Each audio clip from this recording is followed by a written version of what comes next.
So good day, saints and lovers of STEM. I'm excited to announce that I have received my first order for Lilybots, 36, and I've got 3 weeks to make them.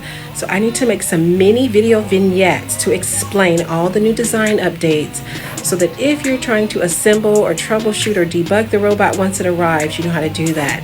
We have a new modular upper chassis for holding different kinds of controllers. We have a new modular bottom chassis for holding different types of battery packs, whether 6AA, 4AA, or 9 volt. We've designed the upper chassis to hold either a Uno, a Mega, a Giga. Giga and Mega have the same footprint. A Pico, Raspberry Pi Pico, a Jetson Nano, etc. So stay tuned. I'm going to show you some of our awesome updates and then show some mini vignettes for how to put different peripherals on.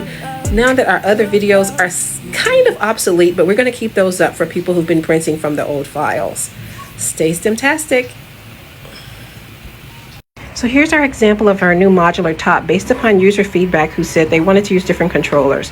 So for example, if you want to put in a Raspberry Pico or an Arduino Uno or an Arduino Mega, then this one little square is all you need to change, right? So there is it is with a Uno, a Pico.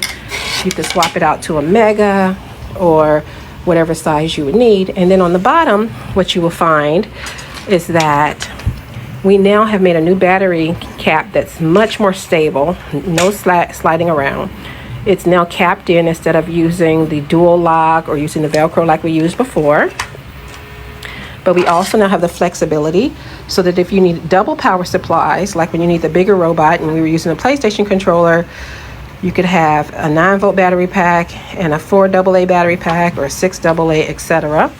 So these are the new exciting changes we've made to the robot, and stay tuned for more. So there is a new bottom printing for our new battery pack, and then we got some new motor mounts printing as well, and I will also be showing a video of that soon.